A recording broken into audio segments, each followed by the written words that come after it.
Alors, merci beaucoup là, à tous et à toutes là, de votre présence aujourd'hui pour ce vidéo pédagogique là, qui, sans surprise, va porter là, sur l'apprentissage de la rédaction subventionnaire au cycle supérieur. On va vous faire un retour là, sur notre projet d'innovation pédagogique qu'on a tenu au Centre-Mère en gestion responsable de 2022 à pas mal aujourd'hui jusqu'à maintenant, qui va se poursuivre, là, évidemment, le projet. Mais on sort de la phase d'expérimentation. Donc voilà, je m'appelle Maxime Plante, je suis coordonnateur scientifique au Centre de en gestion responsable et je vais laisser mes collègues se présenter. Donc, Marie-Michèle Gouin, je suis professeure en gestion des ressources humaines spécialisée en santé et sécurité au travail, plus donc dans le volet santé organisationnelle, et puis directrice scientifique du Centre Lemar en gestion responsable. Donc, c'est à ce titre-là, en fait, que j'ai entre autres accompagné Maxime dans le cadre des groupes de rédaction. Puis là, on a nos participantes étudiantes aussi qui ont été subventionnées par différents organismes. Donc, peut-être te présenter, on présentera Evelyne par la suite. Oui, bien, Émilie Desrosiers, étudiante au doctorat. Puis j'ai fait, c'était à l'automne 2023. 23, oui, je fais 23, oui. Puis donc, Evelyne Morin, là, qui est absente là, pour s'éviter un petit ticket de parking, donc qui sera des nôtres tout à l'heure. Et également étudiante au doctorat en administration des affaires ici à l'École de gestion. Evelyne était là en 2023. 2023, on était en même temps. Oui, c'est ça. Donc, on a eu une cohorte 2022, 2023 et 2024. Puis là, la 2025 va commencer bientôt le recrutement. Peut-être un mot peut-être sur nous? Un minimum. En fait, l'idée, c'est juste simplement de vous présenter ce qu'est le Centre Lemar en gestion responsable. En fait, ce qu'on va vous présenter aujourd'hui, c'est dans le volet centre de recherche, mais je tenais quand même à préciser que le Centre Lemar en gestion responsable a un autre volet qui porte uniquement au niveau du premier cycle qu'on appelle affectueusement le FIC, donc qui est le programme d'intervention dans la communauté. Mais nous, en fait, aujourd'hui, ce qu'on va s'intéresser, c'est vraiment au volet recherche, donc où l'ensemble des membres, étudiants et professeurs, chercheurs, en tout, près de 80 membres, là, partagent un intérêt commun pour les enjeux puis les pratiques en gestion responsable. Le centre de recherche regroupe donc des membres étudiants pour la plupart du deuxième et troisième cycle, mais on a également accompagné certains de premier cycle là, qui visaient à faire des études graduées, en fond de deuxième ou de troisième cycle. Et bien sûr, la majorité là, de nos membres étudiants sont de deuxième ou de troisième cycle.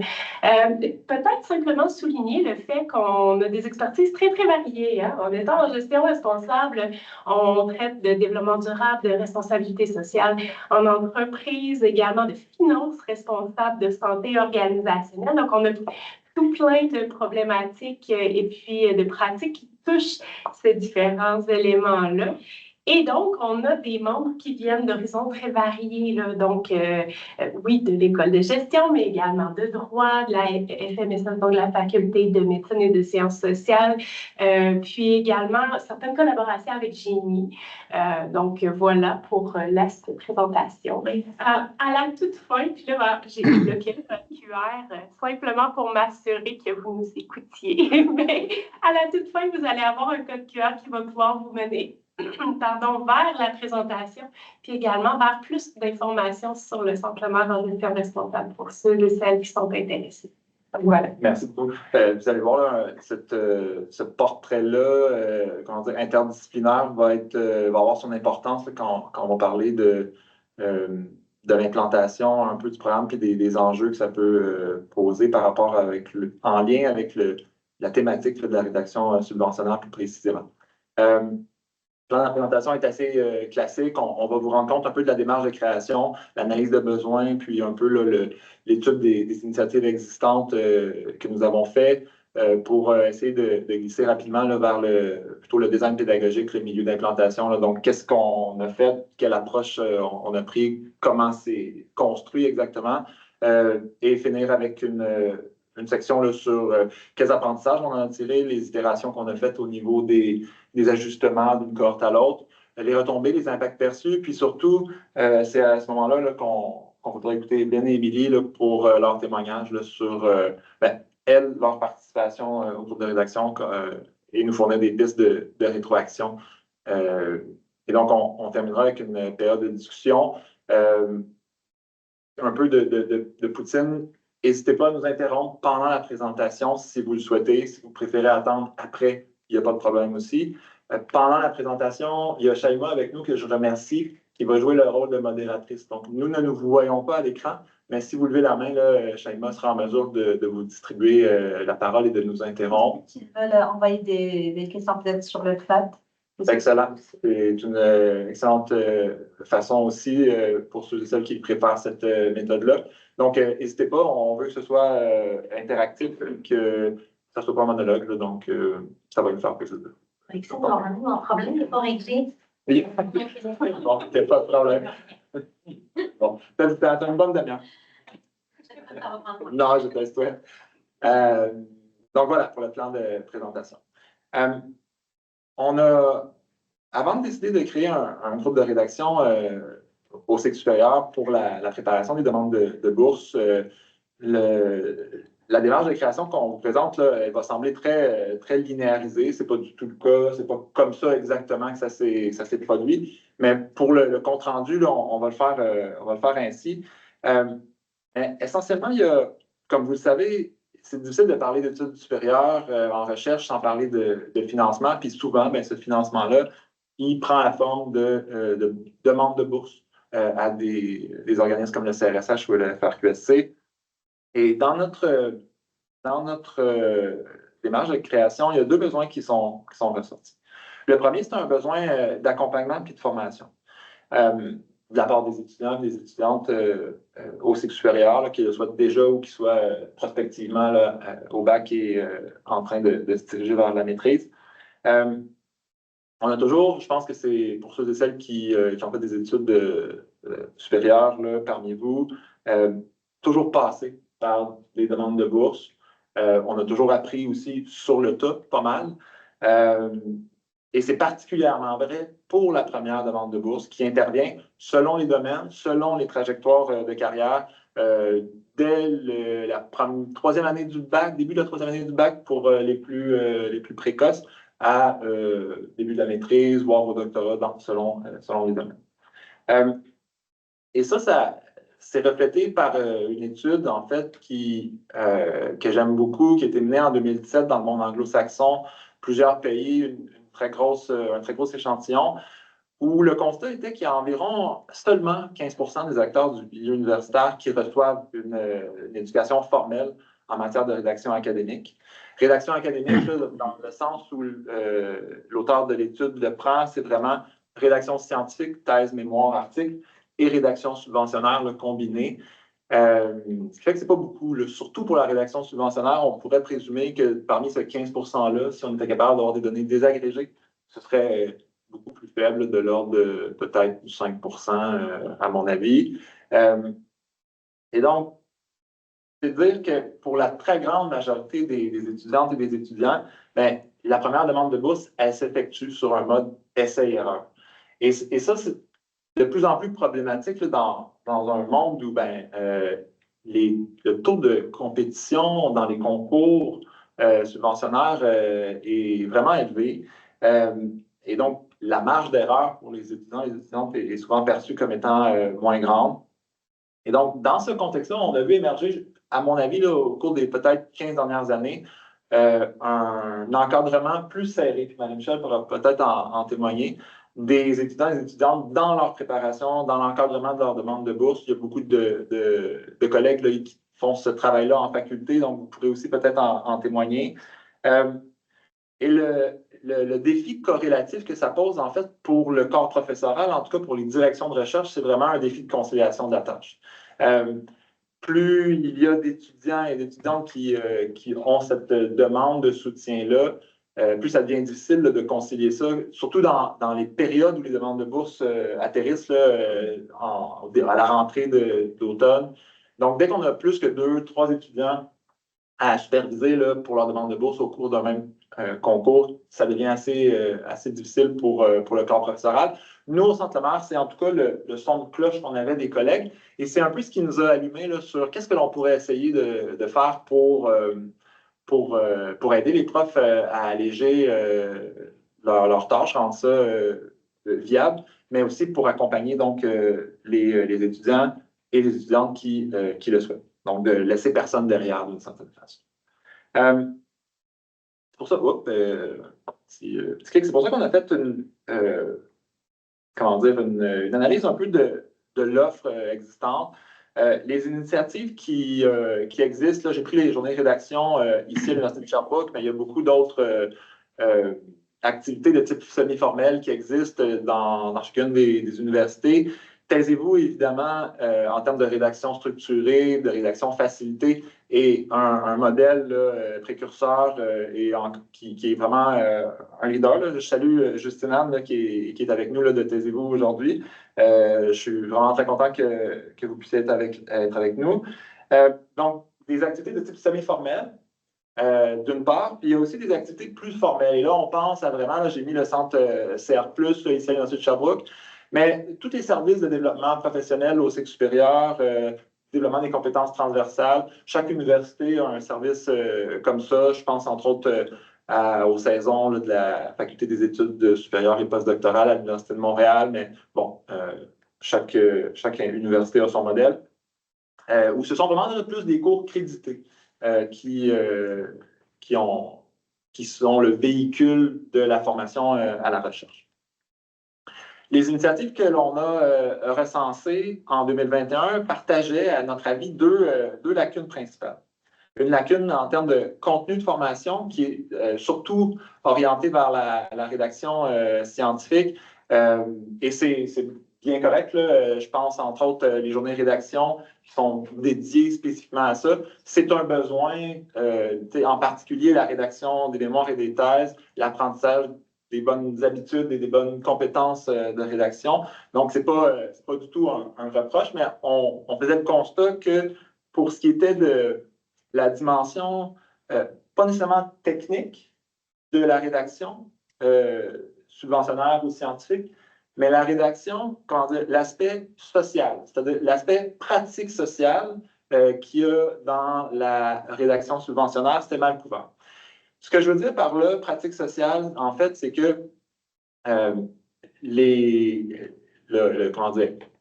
monde universitaire est organisé autour d'un certain nombre de genres discursifs, des genres majeurs comme l'article scientifique, la conférence dans un congrès, la recension de la littérature, la mémoire, la thèse.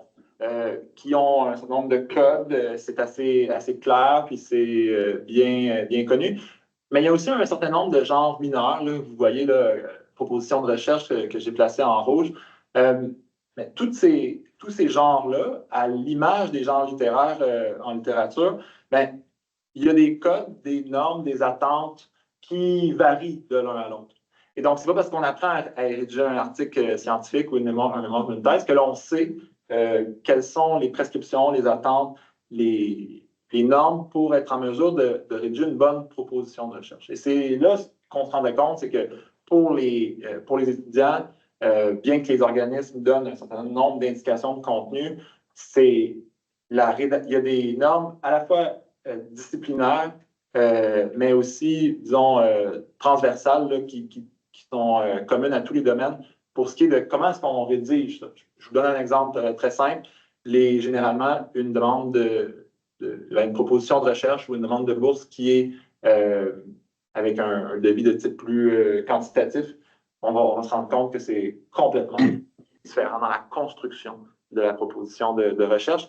Et c'est encore plus tranché si on va dans des disciplines qui sont traditionnellement très quantitatives versus d'autres qui ne le sont pas. Nous, au Centre Lemaire, souvent, c'est nos collègues en économie puis en finance qui nous sortent un peu de notre zone de confort. Nous qui, en tout cas, Marie-Michel et moi, venons là, de philosophie et relations industrielles. Donc, c'est des normes assez différentes. Et donc, l'apprentissage pour les étudiants, les étudiantes de ces codes-là propres à leur discipline ça se fait pas, comment dire, de manière... Pourquoi il est fermé? Est-ce que vous nous voyez encore? Sur Teams, c'est pas possible. Peut-être, ouais, sur le bouton. Et puis il va falloir que tu. Non, à droite, encore plus, encore. Non, c'est ça, c'est le troisième à partir de la droite. C'est ça. Puis HDMI 1. Désolé, on a des nouveaux écrans qu'ils appellent intelligents, mais Non, plus qu'il est intelligent que ça, finalement. ils ont décidé de tomber en veille. Et donc, je disais que pour les étudiantes, c'est pas nécessairement, ça s'apprend pas automatiquement. En fait, cette dimension-là, c'est pas non plus parce qu'on a appris les aspects techniques de la rédaction que l'on apprend ces aspects, comment dire, sociaux, pratiques, disciplinaires. Et donc, c'est difficile de faire cet apprentissage-là une fois pour toutes dans une formation que donnerait, par exemple, un service de développement professionnel où toutes les clientèles sont mélangées, par exemple. La deuxième limite que l'on voyait, c'était que pour certaines offres existantes, et là, je pense en particulier aux activités de type plus formel, au CR+, ils ont longtemps visé une clientèle de type doctoral ou postdoctoral. On me disait qu'il y avait une ouverture à ouvrir vers plus maîtrise, mais on trouvait que ça rendait pas nécessairement, ça répondait pas nécessairement bien aux besoins parce que, comme je disais tout à l'heure, la première demande de bourse, c'est fin du bac, début de la maîtrise, généralement pour la première fois. Et à ce niveau-là, à ce moment-là de leur parcours, les étudiantes sont assez peu susceptibles de faire appel à ce genre d'activité créditée de type formel. Et c'est pour ça, en fait, je pense que le modèle de Taisez-vous rencontre un gros besoin là, pour les étudiants. Je reviens sur Taisez-vous, en fait, puis on pourra dialoguer là, avec Justine Anne. En 2021, quand on a fait notre analyse de besoins, je pense que Taisez-vous faisait peut-être un peu la même démarche, parce qu'en 2022, ils et elles ont lancé une école d'été dédiée spécifiquement pour les bourses, la préparation des bourses avec une programmation assez bien détaillée où il y a des personnes, d'organismes subventionnaires qui interviennent et une foule d'autres éléments là, qui ont cours. Donc, je pense qu'il y a convergence là, à ce niveau-là. Je n'ai pas pu espionner, Justin, je t'avoue que j'y ai bien pensé. J'aurais bien voulu vous espionner, voir exactement comment vous le faites, qu'est-ce que vous faites. Je serais curieux de voir s'il y a ce recoupement au niveau des apprentissages spécifiques du genre subventionnaire, puis de quelle manière vous le prenez en compte. Mais entre nous, c'est cet aspect-là là, en particulier qu'on essayait de combler. Tout ça pour dire qu'avec notre groupe de rédaction, on a essayé de réaliser 3 objectifs. Évidemment, favoriser le développement des compétences et des habitudes rédactionnelles.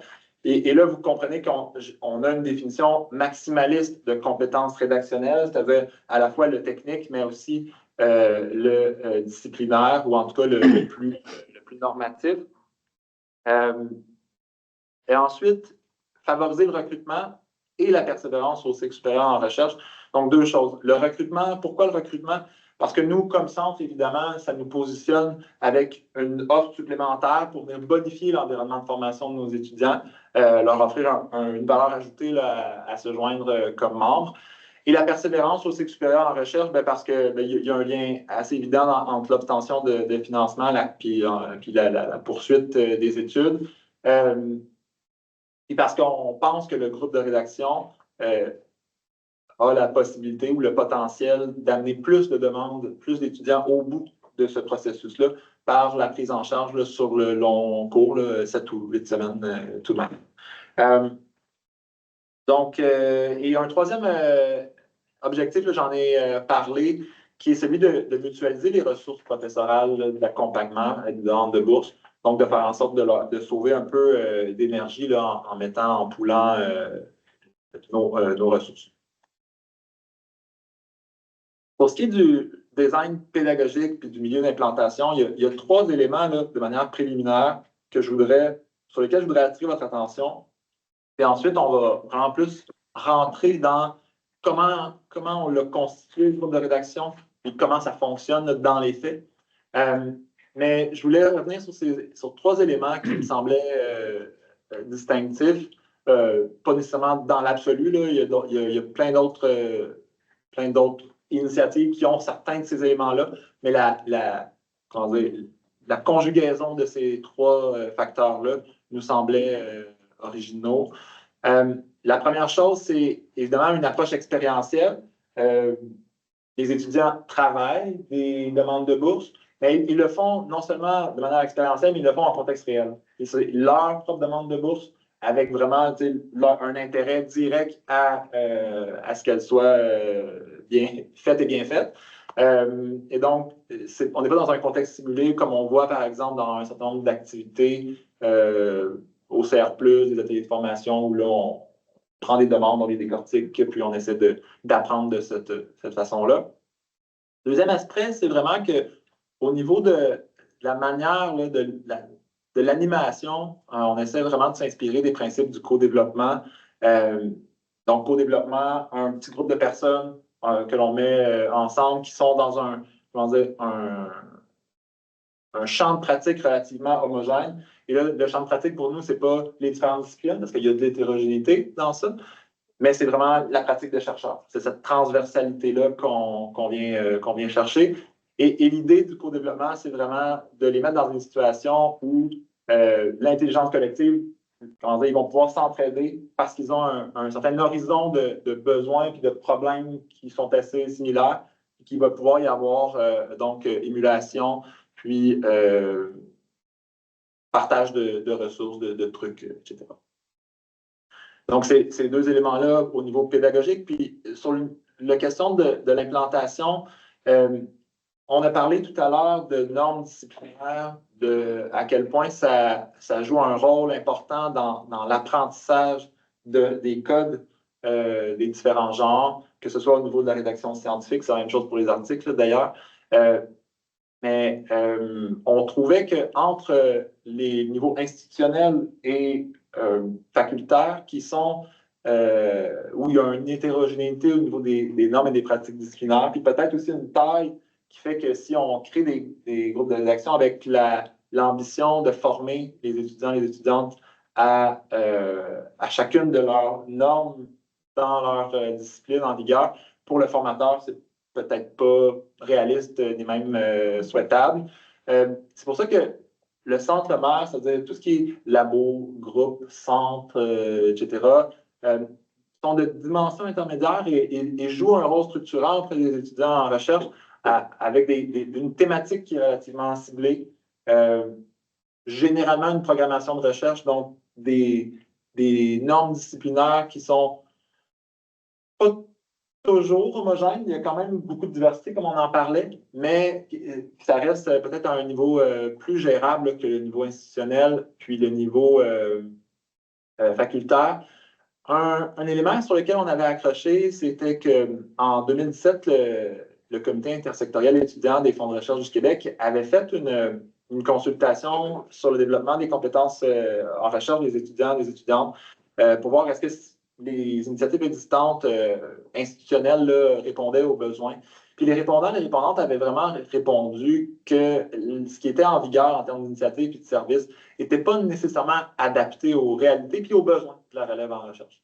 Puis notre intuition, c'est que vraiment, c'est cet aspect-là là, situé, cet aspect-là très, comment dire, l'unité d'implantation des initiatives n'est pas toujours. C'est ça qui fait le défaut d'adaptation. Ce serait notre guess, là. Je ne peux pas le vérifier, mais en tout cas, ça résonne un peu avec les constats là, du rapport de consultation. Je vais passer la parole à Marie-Michel pour la suite. Oui, donc moi, je vais aller vraiment plus dans l'opérationnel, dans le comment on a mené tout ça, puis bon, d'abord, qui est impliqué, donc le premier point dans l'eau. Comme je vous le disais tout à l'heure, c'est que c'est un groupe de rédaction qui vise à faire des demandes de bourse. Donc, bien sûr, les personnes devaient être inscrites dans un cheminement recherche ou encore être en voie de l'aide si on parle des étudiants de baccalauréat. Et puis également, devait souhaiter déposer une demande de bourse à l'automne. Donc, on est vraiment dans l'approche expérientielle dont Maxime nous parlait tout à l'heure. Bon, là, plus tard, vous allez voir, en fait, nous, on commence à la mi-août, mais on se prépare un peu avant aussi, OK? Donc, les groupes de rédaction commencent à partir de la mi-août, et puis c'est une fois par semaine sur un 7 semaines où on se réunit par bloc de 3 heures. Bien sûr, les participants sont invités aussi à faire des travaux en dehors des groupes parce qu'autrement, c'est ça, c'est difficile de déposer une bourse dans ce cadre-là. Puis vous allez voir aussi que nous, on ne se substitue pas à la direction de recherche. Donc, l'apport des directions de recherche et même l'apport facultaire au niveau de où est-ce qu'on va pour trouver la bonne bourse, il est important aussi. Donc, c'est bien certain que, c'est ça, on est sur cette semaine, puis on est un groupe restreint, mais on collabore beaucoup avec les autres, puis c'est pas que pendant les séances que la bourse peut être rédigée, bien sûr. Les séances se déroulaient où? Bien, en fait, majoritairement en ligne. Initialement, le prototype qu'on avait pensé, on pensait à plus de séances en présentiel, puis il y a eu certaines contraintes. Par exemple, le fait qu'on est sur 2 campus, qui fait en sorte qu'on a des personnes dans la région de Montréal, dont moi. Et puis également, bon, certains aléas qui ont fait en sorte qu'on a vraiment tenu la grosse majorité des séances en ligne pour les premières itérations, on tenait vraiment à ce que la première séance soit faite en présence, ici au campus de Sherbrooke.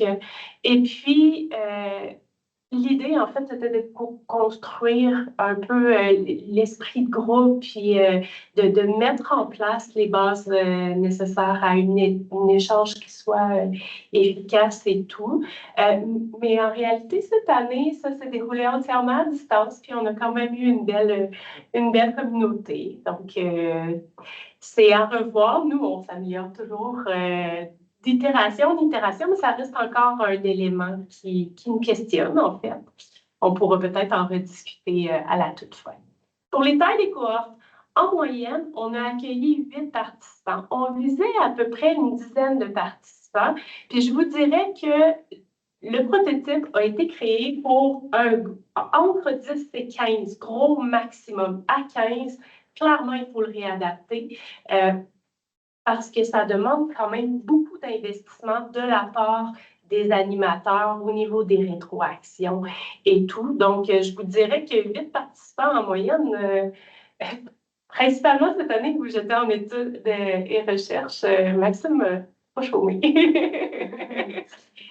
Et puis là, ben, c'est ça, on est 2 personnes animatrices qui animent les différents ateliers. Vous allez voir un petit peu plus loin, là. Donc, voilà.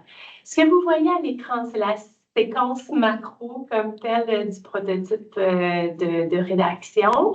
Ce que je vous mentionnais tout à l'heure, c'est que oui, le début des activités se font en août, mais c'est super important de préparer le tout en amont. Maxime, si tu veux cliquer. Dans le fond, la première étape, c'est vraiment une séance d'information. On la tient généralement à distance en collaboration également avec le BRIO, qui est ici l'unité de recherche à l'école de gestion, là, où il y a des informations qui sont soumises en rapport avec le groupe de rédaction. Qu'est-ce que c'est? Décortiquer tout ça, puis également commencer à leur dire, ben, voici l'inventaire de bourses qui sont disponibles et voici les ressources si jamais vous avez besoin d'aide pour en cibler. Donc, ça, c'est vraiment une séance qui est très importante et essentielle pour avoir la participation active de nos membres étudiants. Puis, bien sûr, entre l'annonce et le début des activités, bien, ça prend la préparation avec les directions, c'est-à-dire ça nous prend un projet de recherche. Hein? Et puis nous, ça, on ne peut pas aider la personne étudiante parce qu'on est chacun spécialisé dans nos champs de recherche. Et donc, nos membres étudiants sont très diversifiés. Puis nous, en fait, notre objectif, c'est de les accompagner sur le plan rhétorique et non pas disciplinaire. Et puis d'ailleurs, en fait, même à l'étape 1, probablement qu'on pourra en rediscuter tout à l'heure, nous, on envoie aussi un courriel à l'ensemble de nos membres chercheurs pour leur dire, ben écoutez, on a une prochaine itération, n'hésitez pas à en parler avec vos étudiants qui souhaiteraient avoir du soutien financier. Nous, on est là pour appuyer et puis donc voilà. Et commencent les premières activités, donc l'étape 3 au niveau de l'amorce et de la rédaction. C'est certain que là, dans le fond, nous, notre première séance, elle est un peu différente des autres parce qu'on fait une activité brise-glace, entre autres. On explique encore une fois le format, on regarde les attentes, les besoins aussi, parce que en fait, le prototype est fait pour vraiment s'adapter aux besoins qui nous sont communiqués. Puis, ben là, c'est ça, on met les bases pour fonder l'engagement, ce qui va être mentionné également au niveau de la diapo suivante. Comme je vous disais, en fait, la séance en présence, généralement, les deux des dernières itérations étaient en présence, puis les autres, la dernière a été faite à distance. Puis là, ben, dans le fond, au fur et à mesure des 7 semaines, on a différentes activités, puis vous allez voir sur la prochaine diapo. Et puis, le tout se termine pour les participants au moment où la demande est déposée, parce que on a des itérations qui peuvent être faites également, là, une ultime itération là, à une semaine d'avis avant le dépôt de la dite demande. Puis pour nous, en fait, c'est pas terminé à ce moment-là. Il y a une dernière étape. Là, je ne l'ai pas numérotée parce que je trouvais qu'après fin, ça ne faisait pas bien de sens, mais pour nous, elle est importante. C'est l'étape d'évaluation. Parce que c'est un cycle qui va toujours vers l'amélioration continue. Puis pour nous, en fait, on aime beaucoup avoir la rétroaction de nos personnes participantes pour pouvoir s'améliorer justement en continu. Puis c'est ce qui fait en sorte qu'on peut aspirer au meilleur d'une fois à l'autre. Vous avez ici la séquence d'une séance type. Donc, sauf la première séance où, là, dans le fond, le premier bloc d'écriture est remplacé par des activités de brise-glace et ces choses-là. Généralement, les activités sont structurées autour de 2 blocs d'écriture que vous voyez à l'écran qui sont sous une forme de Pomodoro. Donc, 50 minutes d'écriture suivies de 10 minutes de pause. Au début de l'activité, on a une amorce qui est un échange sur nos objectifs dans le cadre de la présentation. Et puis, Maxime explique toujours super bien à nos personnes participantes que un objectif, ce n'est pas nécessairement un objectif de rédaction, ça peut être également un objectif de lecture en soi, parce que des fois, il faut documenter notre problématique. Donc, on se fixe un objectif, on écrit, puis à la toute fin, on revient sur l'atteinte des objectifs ou les obstacles, défis et les solutions qu'on a trouvées. Et ce qui est particulier, en fait, c'est les activités qu'il y a en plein milieu, c'est-à-dire qu'on a un 40 minutes où il y a des activités, différentes activités, en fait, qui sont proposées à nos membres étudiants, qui sont sous forme soit d'activités d'échange ou encore de perfectionnement, entre autres, pour apprendre la rédaction subventionnaire, donc comment on écrit un projet dans le cadre d'une demande de bourse, et puis d'autres activités donc d'échange entre les membres étudiants. Je pense que c'était pas mal ça. En fait, Maxime va vous en présenter dans la prochaine diapo. Puis peut-être un mot sur rétroaction collective, en lien avec le co-développement. C'est vraiment cette boucle-là, objectif, travail, péripéties, ça va bien, ça va pas bien. La rétroaction, on la juge vraiment importante pour justement nous aider à nous adapter en temps réel aux besoins qui émergent de la part de nos participantes, mais aussi pour les mettre en situation de...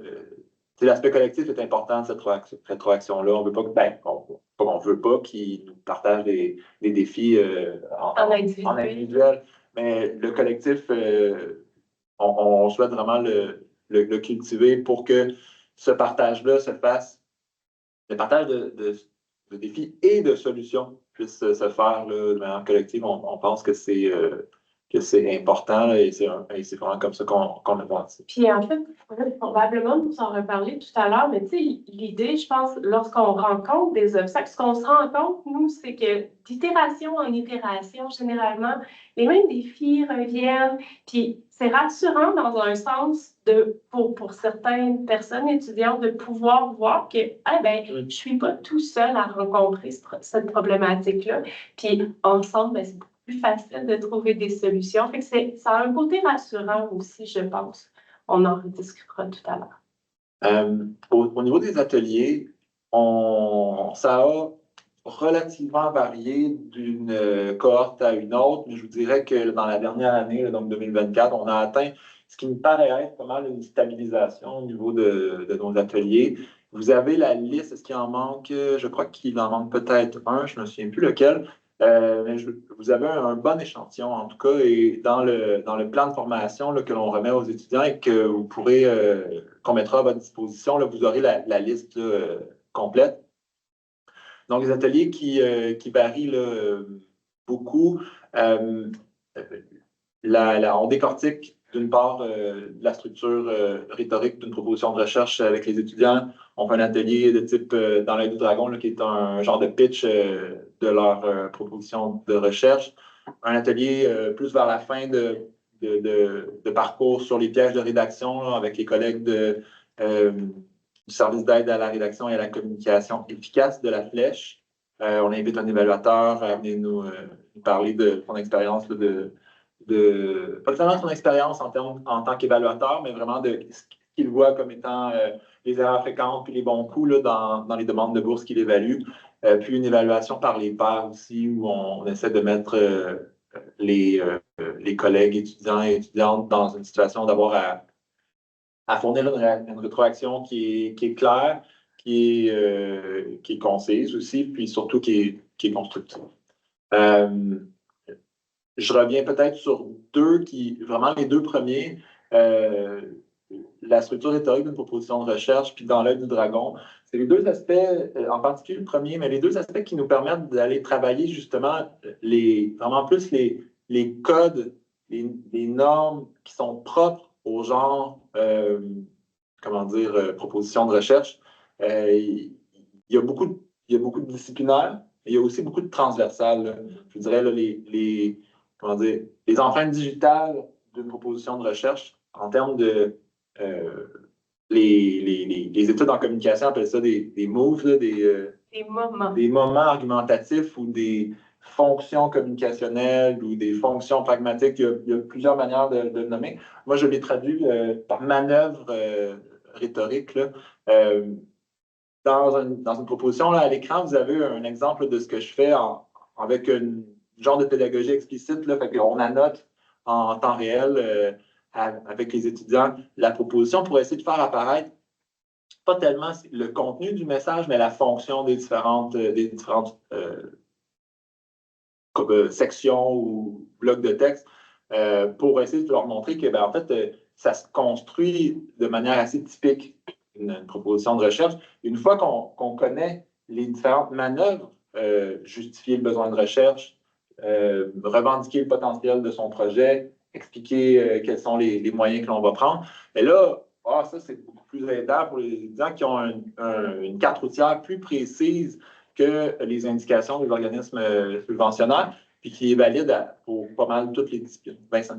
L'exemple ici, est-ce que c'est comme un modèle que vous présentez aux personnes ou c'est vraiment une demande de bourse que vous avez analysée? C'est une demande, dans le fond, là, on prend la vierge, là, au début de la séance de l'atelier, ce que tu as à l'écran est vierge. Puis là, je prends une tablette, puis avec la notation manuscrite, là, on la note en temps réel. Puis j'essaie de cuer les étudiants pour pas que ça soit juste moi qui. Fait que j'essaie de leur. Puis et là, ça te donne un premier rendu. Puis là, tu vois là, A, B, C. On essaie de faire un petit topo aussi sur les moments rhétoriques soit de les faire émerger de manière inductive, soit de les présenter d'abord, puis après ça, de les retrouver ensuite. Plusieurs manières là, que ça peut fonctionner.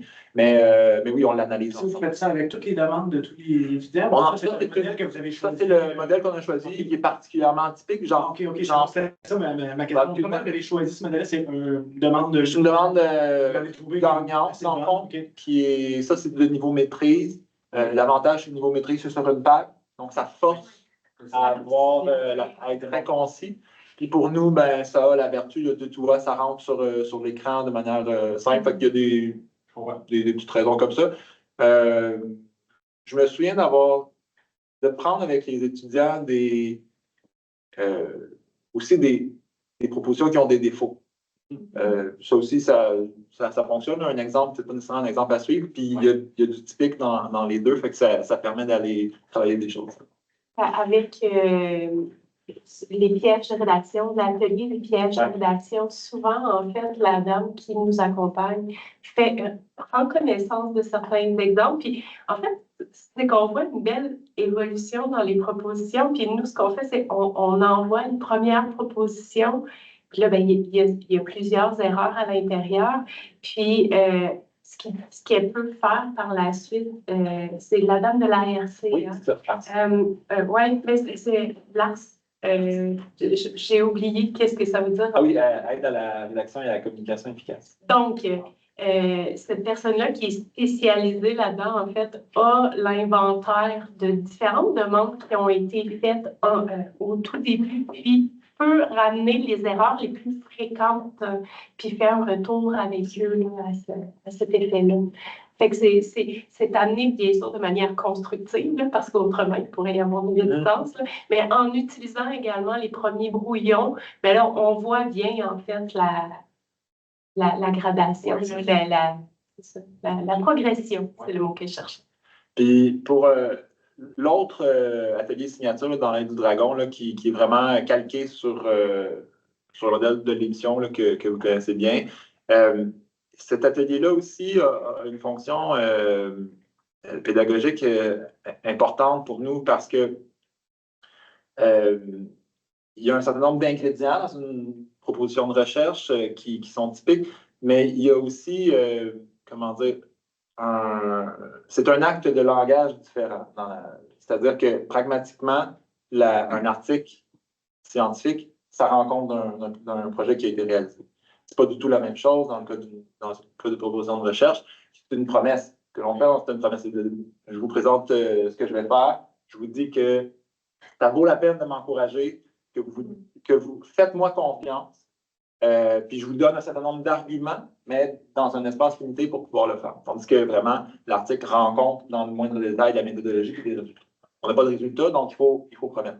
Et ce que ça appelle, en fait, c'est un argumentaire de vente qui n'est pas du tout là dans l'article scientifique. Et ça, cet atelier-là vise à faire prendre conscience aux étudiants cette dimension argumentaire de vente qui est présente dans le genre proposition de recherche et de les forcer à, c'est aussi que proposition, dans l'œil du dragon, là, c'est limité, il faut que ça roule, il faut qu'on arrive rapidement. 5 minutes de chrono. C'est ça. Fait que, à partir du moment où la règle d'ascenseur est terminée, ça peut être passé tout droit. Et les étudiants, et les étudiantes, souvent, après 5 minutes, c'est la mise en contexte encore. Fait que ça a aussi une fonction, ça leur fait réaliser beaucoup de choses à la dure, mais pour Ça aide de savoir c'est quoi ton point, dans le fond. donc voilà pour les ateliers. N'hésitez pas si vous voulez qu'on en reparle ou qu'on revienne sur certains tout à l'heure. Pour ce qui est des retombées et des impacts perçus, différemment, ça marche-tu?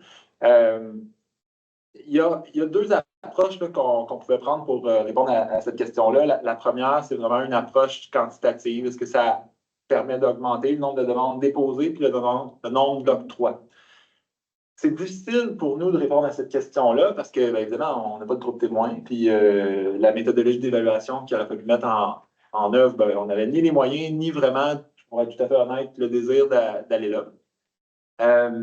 On a vu une augmentation des modestes, mais relativement visibles du nombre de demandes octroyées, nombre de bourses octroyées. Faut dire là, que nous, dans notre domaine, comme c'est un domaine professionnalisant, historiquement, le nombre d'octrois est déjà assez faible. Mais la difficulté avec ça, et pour nous, c'est difficile de trancher parce que les octrois qu'ils ont eus, on ne peut pas vraiment savoir. C'est peut-être simplement le reflet de candidatures exceptionnelles qui auraient été qui aurait de toute manière été octroyé. Puis, fait que c'est très présomptueux pour nous de penser que ça. On préfère donc pas répondre à cette question-là, mais au niveau qualitatif, pardon, ça nous paraît plus tranché. Est-ce que ça a permis d'améliorer les compétences, les habitudes rédactionnelles? Est-ce qu'on voit une amélioration de l'autonomie et de la confiance rédactionnelle également? Ces questions-là, on est beaucoup plus confiant de pouvoir répondre que oui. Qu'il y a une amélioration visible, progressive, constante de la capacité de synthèse, de cohérence, de la manière dont les idées sont articulées. On voit peut-être au cours dépendamment des étudiants et des étudiantes, là, entre 1 à 3, des fois 4 rétroactions. Et vraiment, les étudiants et les étudiantes, j'ai rien à redire. C'est d'une fois à l'autre, on les voit bien progresser. Donc ça, c'est à leur honneur, mais on pense que aussi ce que l'on met en place comme atelier, notamment, aide à faire cet apprentissage-là plus rapide, parce que c'est sûr que c'est intensif.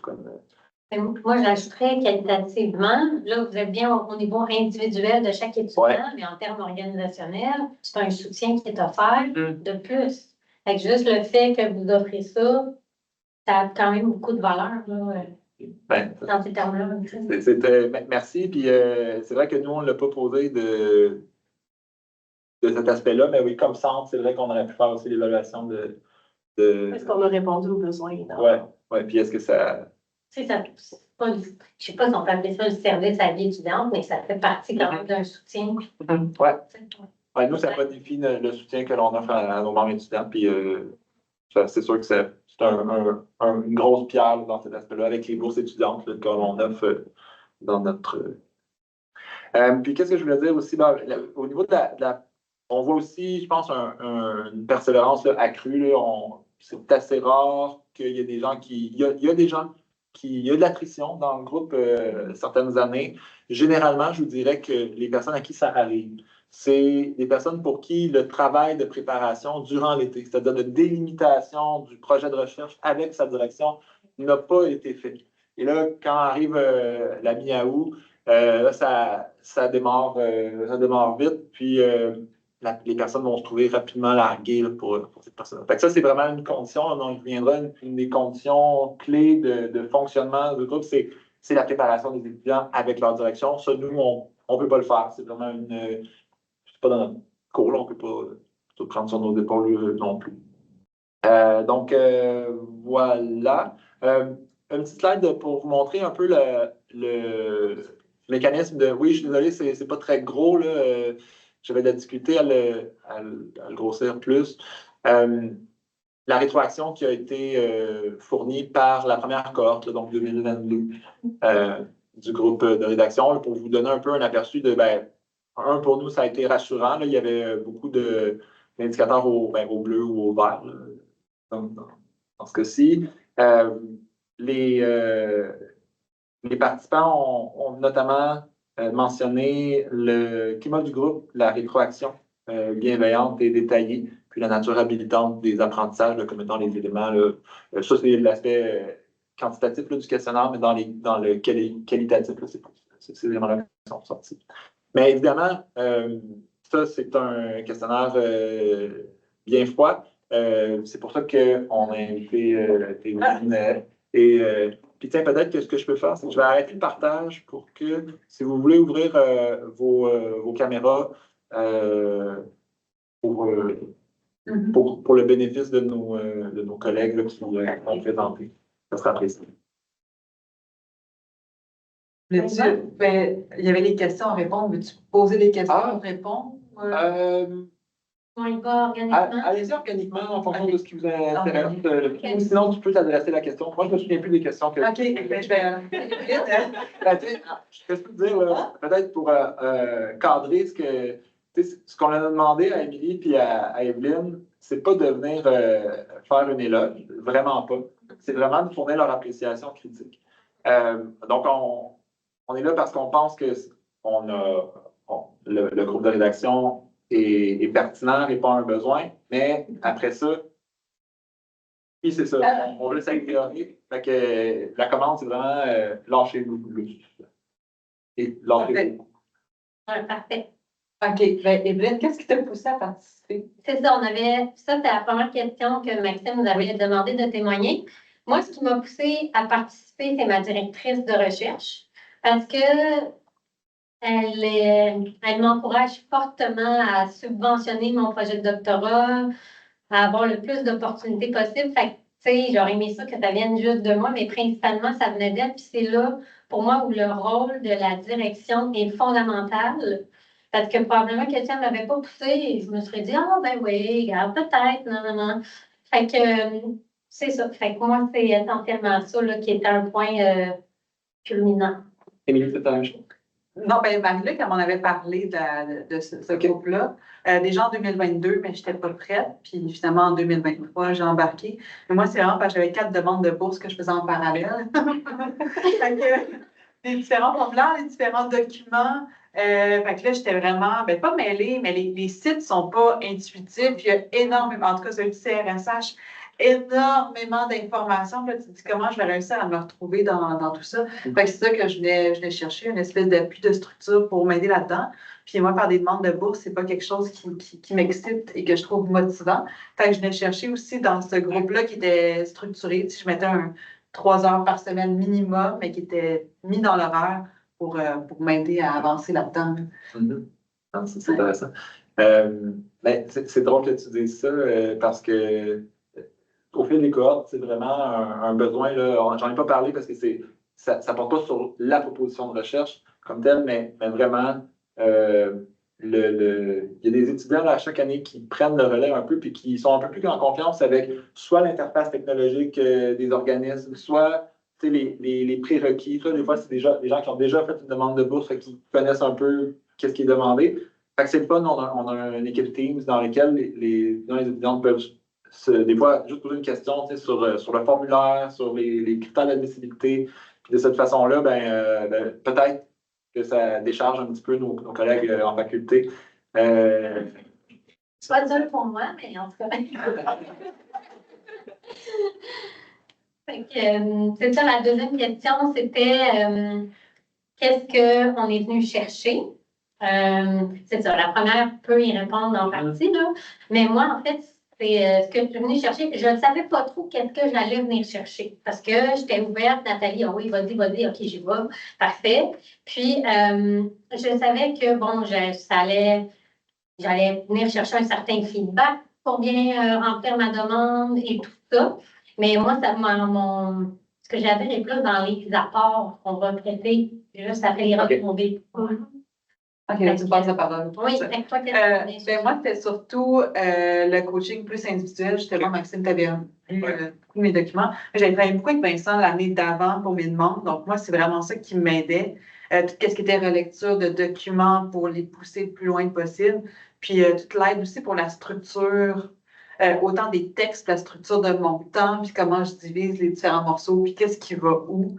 Puis justement, les différents formulaires qui sont sur des interfaces différentes. C'est de trouver, être sûr que tous les documents se retrouvent prêts pour le dépôt. Et comme le FAQ, c'est à 4 heures, je pense, l'après-midi. Puis si tu déposes à 15h50, ça se ferait que la plateforme a bug parce qu'il y a trop de monde. Donc, être sûr que tous les documents sont rentrés pour que quand on envoyé, ça envoie, puis tout est là. Ah, ben, vous voyez, ça, c'est un apprentissage aussi transversal pour la carrière de chercheur, si vous voulez faire carrière. Parce que vous allez confronter à ces plateformes-là toute votre vie. C'est le fun, hein?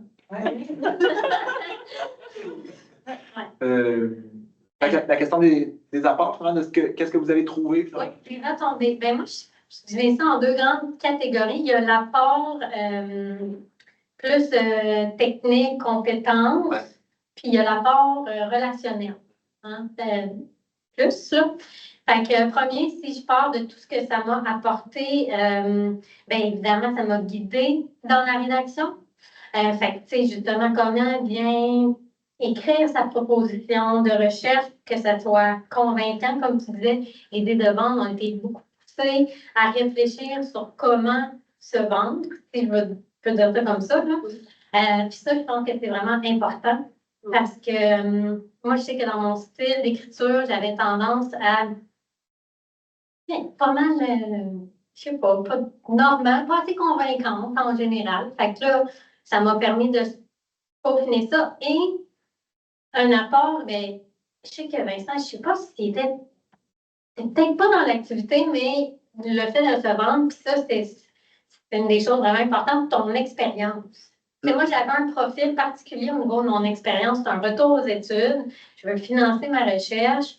Puis là, j'avais juste écrit comme des faits sur mon expérience. Puis là, quand Vincent, lui, était comme, ben, Evelyne, tu sais que tu pourrais présenter ça autrement pour les convaincre que tu as la compétence, la capacité pour mener à bien ce projet-là.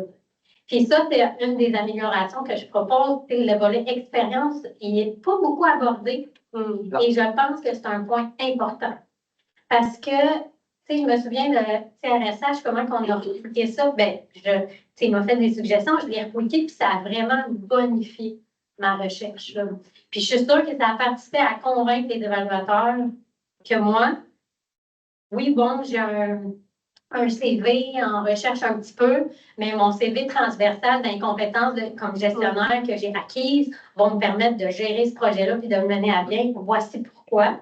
Puis aussi les expériences en recherche, voici pourquoi ça va m'aider à livrer ce que vous voulez que je livre à la fin du projet. Tu sais, de livrer le projet. Là-dessus, c'est qu'il y a beaucoup de points qui sont donnés pour À l'expérience. À l'expérience, les contributions, mais tu sais, vraiment, toi, comme être humain, qu'est-ce que tu as fait avant aussi qui te permet d'être un bon en recherche? Il y a beaucoup d'astuces vraiment pertinentes. Je vous suggère de vous en parler parce que, en tout cas, pour moi, ça a été vraiment right on point de dire, OK, ouais, je comprends, là, amener ça au next level, qu'est-ce que ça veut dire? Fait que c'est ça. Ça, pour la rédaction, puis c'est ça. Puis aussi, d'avoir de l'aide pour les sites web. Là. On l'avait fait un moment donné pendant une séance, puis il y avait de l'aide de vous, puis il y avait même d'autres étudiants qui étaient plus à l'aise, puis moi, je ne comprenais rien dans leur site. J'étais juste désespérée. Non, mais c'est pas vrai, mais tu sais, c'est exigeant de se retrouver, il faut que tu pognes la bonne bourse exactement. Sinon, ta candidature, elle ne sera même pas regardée. Fait que, tu sais, ça enlève le stress, puis ça outille pour l'espèce de volet hyper technique de l'organisme. Tu me permets, dans le fond, je me rappelle aussi un moment où est-ce qu'il y avait des personnes qui cherchaient des lettres d'appui, les fameuses lettres d'appui, à savoir, puis même les documents. Puis là, ben, il y a des hints à l'intérieur. Hey, t'as-tu fait ça? Donc, c'est tout l'aspect d'entraide à savoir, ben, moi, je suis rendue là, j'y avais pas pensé. OK, ben, on y va, go. Exactement. Un autre apport, c'est, je dirais, l'espèce de discipline que ça apporte. Je trouve que c'est vraiment un gros apport parce que ça force justement, moi je n'y avais pas pensé avant que je venais chercher ça, mais finalement, c'est bon que je vienne chercher ça. Puis surtout que nous, on commençait le doctorat, je n'avais pas commencé avant. Là. Déjà que j'aurais dû commencer un peu avant, je pense que ça aurait été bien d'avoir ça un petit peu plus tôt au mois d'août parce que nous, c'est intense la première session. Tu sais, pogner avec ça, puis en plus, il faut que tu écrives, il faut que tu réfléchisses, c'est ça. Mais cette discipline-là, je pense que c'est vraiment positif. Et au niveau relationnel, ben, c'est ça, c'est l'entraide avec des gens qui ont l'expertise comme vous trois, mais aussi avec les collègues, tu sais, comme Émilie puis moi, par exemple, on s'est liés d'amitié à partir de ce moment-là, puis on s'est entraidés, puis j'ai reçu de l'entraide aussi d'autres gens là, à travers le groupe, mais je pense voyons, je pense que cette présence-là relationnelle est importante. Fait que c'est ça. Puis, d'avoir l'occasion de partager, puis c'est ça. Fait que je dirais, ben moi, j'ai une bourse, ça, c'est de la part. Mais, mais je pense que, on ne peut pas le dire, qu'est-ce que je veux dans la balance pour que je l'aide, parce qu'on n'est pas dans la tête des évaluateurs. Moi, ce que je peux dire, c'est que mon succès, je le partage entièrement avec vous trois. Pour moi, c'est clair parce que je sais que peut-être que ça aurait été plus boiteux, là.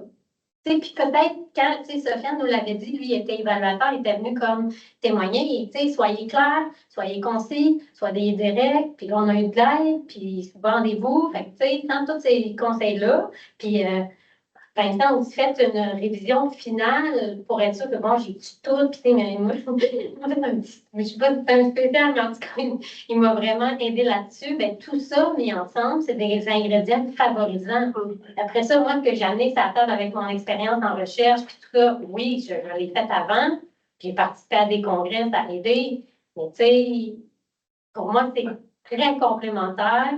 Puis je pense que ça a franchement contribué à l'obtention. C'est ça que j'avais à dire pour les apports.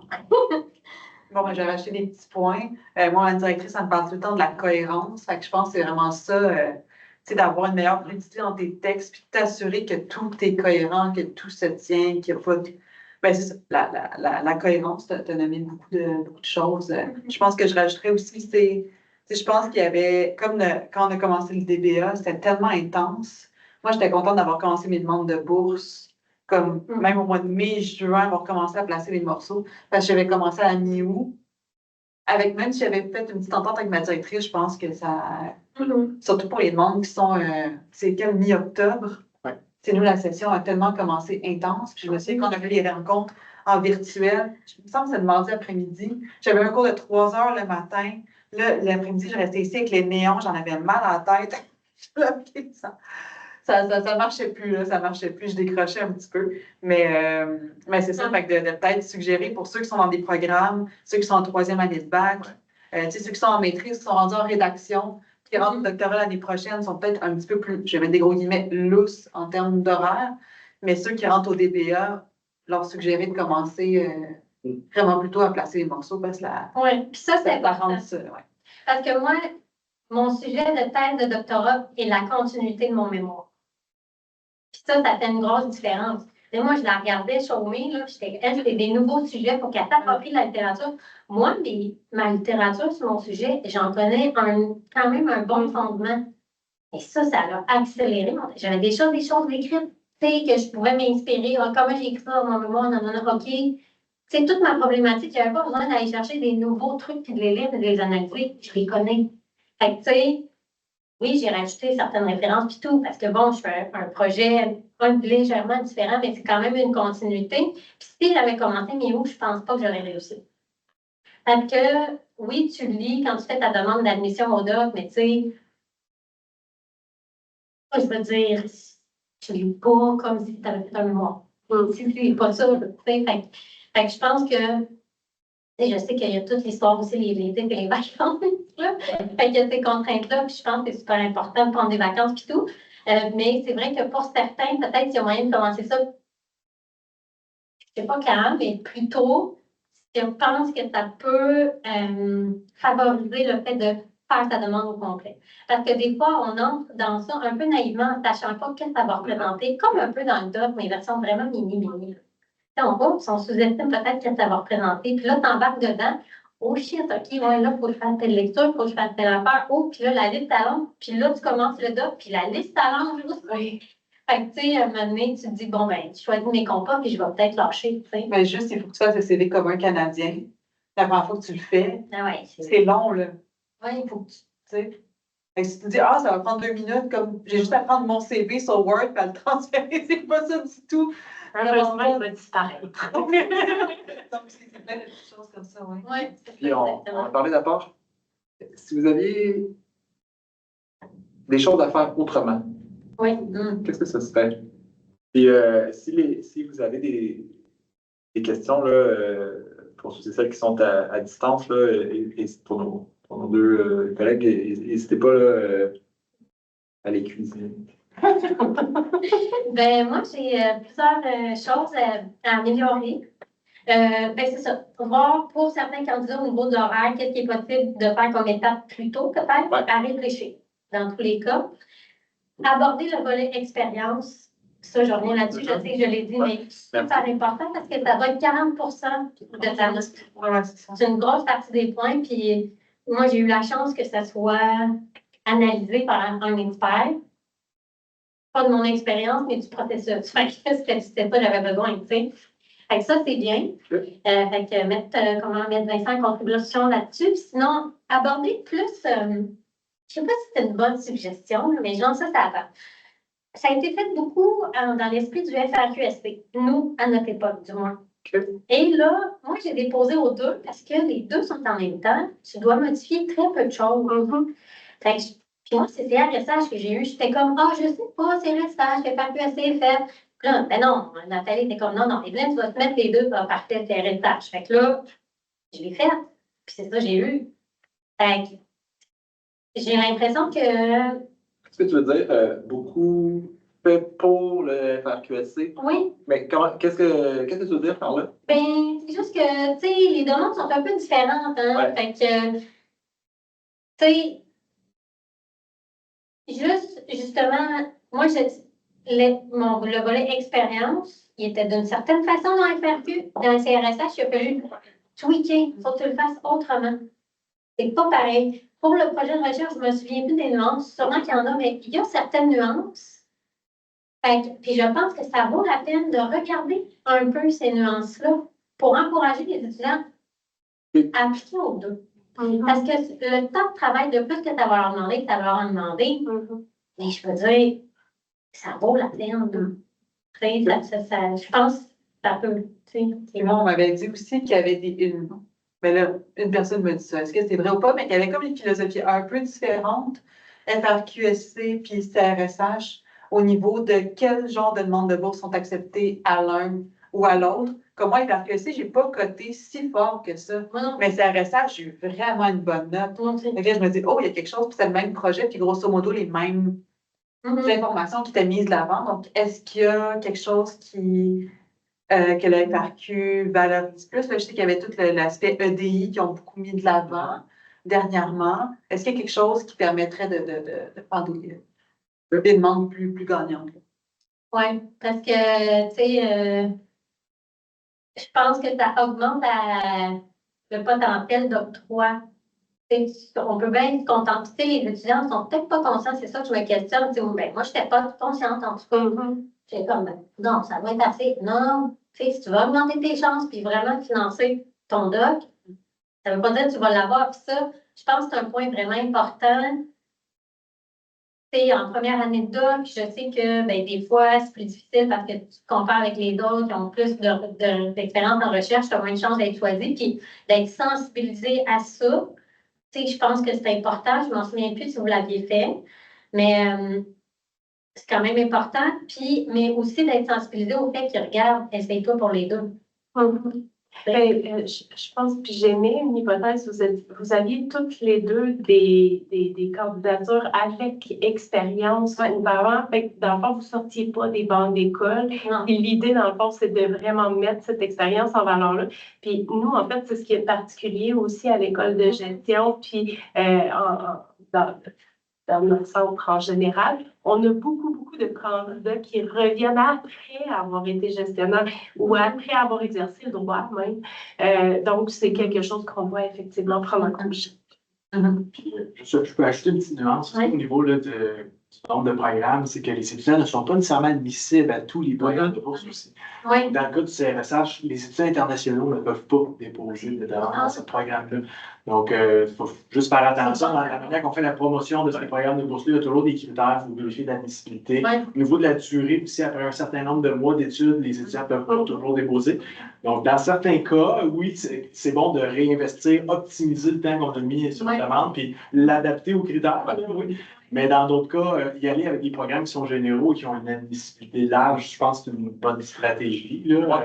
Je comprends. On essaie d'être habilitant dans notre démarche, puis de ne pas dédoubler aussi les services. C'est-à-dire, oui, on accompagne les étudiants, on a notre expertise, ça porte sur, vraiment la proposition de recherche comme telle. Très ouvert à ce que tu mentionnes parce que ça fait partie de l'argument de vente, l'expérience. Il y a comme une limite, pour ce qui est de... On veut aussi que les étudiants et les étudiantes développent leur autonomie, dans le fond. Fait que pour ce qui est de l'admissibilité, c'est souvent une question pour laquelle on se déclare incompétent. Volontairement. On pourrait l'être compétent, mais on préfère ne pas l'être parce que Des experts. il y a des experts qui sont là à l'université, puis devant lesquels on préfère que les étudiants prennent un peu ces aspects-là en main, ils connaissent les particularités de leur dossier, puis d'aller voir les bonnes personnes. Nous, on leur fournit la bonne démarche, les bons noms, puis ils peuvent aller cogner à la porte. Geneviève, tu as une question? Oui, j'ai manqué les premières minutes, donc désolée si je vous fais vous répéter. Moi, j'étais curieuse, là, étant plus impliquée au niveau du deuxième cycle. Dans quelle mesure vous aviez un des étudiants qui ont fait des demandes qui sont au deuxième cycle, puis peut-être du point de vue de Evelyne et, pardon, j'ai oublié le nom, c'est Émilie? Non? Oui? Oui, c'est ça. Ah, ce serait quoi si on veut, les recadrages au niveau des attentes que vous feriez pour des étudiants qui sont au deuxième cycle, qui viendraient faire ce processus-là? Parce que je présume qu'on n'arrive pas avec le même bagage, avec un peu les mêmes objectifs non plus, ou le même état d'esprit quand on le fait au deuxième cycle, au troisième cycle. Fait que c'est une question que j'adresse donc à tout le monde. Je peux peut-être répondre à la première portion, appelons ça factuelle. Le portrait des études supérieures à l'école de gestion est peut-être particulier ou en tout cas ou représentatif des autres facultés de type professionnalisant. On a très peu d'étudiants de deuxième cycle en recherche. Il y a beaucoup d'étudiants de deuxième cycle, mais en recherche, donc qui sont admissibles aux bourses, très peu. Donc, on se trouve dans une situation où on a plus d'étudiants de doctorat que d'étudiants de maîtrise, ce qui est, je pense, atypique. Donc, pour répondre à ta question, Geneviève, la proportion est, je te dirais, de au moins 70-30 doctorat maîtrise. Peut-être même plus, un peu. On essaie d'aller travailler sur cet aspect-là. On a une bourse de stage d'initiation à la recherche au premier cycle pour les étudiants qui veulent s'initier à la recherche. On essaie de faire en sorte de développer notre pipeline. Mais au niveau facultaire, c'est tellement faible et peu, institutionnalisé que c'est un dossier là, qui est un peu plus grand que nous. Puis pour l'autre, je vous laisse répondre. Bien, juste pour faire du pouce sur ce que tu dis, moi, j'ai fait ma maîtrise ici, en ICO. Puis quand je suis rentrée, je ne savais pas encore que je voulais faire un mémoire. Puis tu sais, au bac, moi, j'ai fait mon bac au HEC. Puis je ne savais pas qu'il y avait ce genre de bourse-là, mettons le FRQ au deuxième cycle. Puis tu sais, c'est sûr que si j'avais su plus tôt, puis j'avais eu de l'information, tu sais, je suis rentrée en septembre, là, j'ai ciblé Nathalie comme directrice, mais là, je l'ai ciblée un peu tard, fait qu'elle a comme pas pu m'en parler avant. Et si j'avais peut-être su plus tôt que, hey, si vous voulez faire un mémoire, il y a des programmes de bourse qui existent, regardez, ça peut valoir la peine, telle affaire, bien, peut-être que là, j'aurais fait la démarche. Parce que, tu sais, vu que moi, mon bac est à l'externe, je n'ai pas été réchappée au bac ici, là, tu sais, fait que c'est sûr que, puis, tu sais, moi, dans le bac que j'ai fait, on n'en a pas vraiment parlé non plus. Fait que, bon, tu sais, les gens n'allaient pas en recherche, vraiment, ils arrêtaient au bac. Fait que c'est ça. Fait que, tu sais, tout ça pour dire que je pense qu'il y a vraiment une espèce de... Est-ce que tu dirais, Evelyne, que les ateliers qui sont faits quand même sont adaptés à un niveau de deuxième cycle ou une personne au deuxième cycle arriverait et serait comme accablée du fait qu'il est comme avec des gens qui ont des projets qui sont tellement plus ambitieux qu'un projet de deuxième cycle, ou bien il y avait pour le très peu d'étudiants de deuxième cycle que vous avez côtoyé, il y avait quand même une solidarité qui se créait, là, puis une compréhension là, des niveaux respectifs. Là. Je peux me permettre, en fait, je me rappelle en avoir accompagné certains qui étaient au deuxième cycle, puis essentiellement, l'idée, c'est que les projets sont plus courts. Et nous, on accompagne beaucoup dans la rédaction des projets. Donc, personnellement, tu sauras me dire, là, mais personnellement, je n'ai pas tant remarqué la comparaison entre les deux. Nous, ce qu'on s'était fait dire, c'est qu'on a une banque de demandes gagnantes qu'on s'est constituée au fil des itérations. Puis, on en a très peu pour la maîtrise parce qu'on a moins de personnes montrent qu'ils font des demandes de bourse, mais j'imagine qu'on va éventuellement constituer, là, mais essentiellement, c'est au niveau de la longueur. Fait que les moments argumentatifs restent les mêmes, c'est simplement qu'ils sont plus courts, donc plus concis, donc plus dans l'œil du dragon. Donc, Oui. Puis, tu sais, pour moi, il y a aussi l'étudiant maîtrise, il y a tout l'encadrement de la direction qui compte là-dedans. Puis, je pense que si pendant l'atelier, c'est clair, OK, ça, c'est plus maîtrise, ça, c'est plus doctorat, vous êtes deux publics un petit peu différents, whatever, là, tu sais, mais c'est vrai que l'essence en tant que telle, c'est similaire. Maintenant, est-ce que moi, vu que j'ai fait un mémoire, je suis plus habituée d'écrire ces affaires-là? Oui. Est-ce qu'il va y avoir un niveau de difficulté peut-être un petit peu plus difficile pour la personne qui est à maîtrise puis qui n'a même pas fait sa maîtrise encore? Je pense qu'il y a un niveau de difficulté qui peut être là, puis c'est normal, tu sais. Et c'est aussi une occasion, si l'étudiant peut le voir comme le fait d'être poussé à s'améliorer, je pense que ça peut bien passer. Mais il y a comme un mindset à avoir quand tu vas faire une demande de bourse que ces étudiants-là, ben, ils doivent bien comprendre. Là.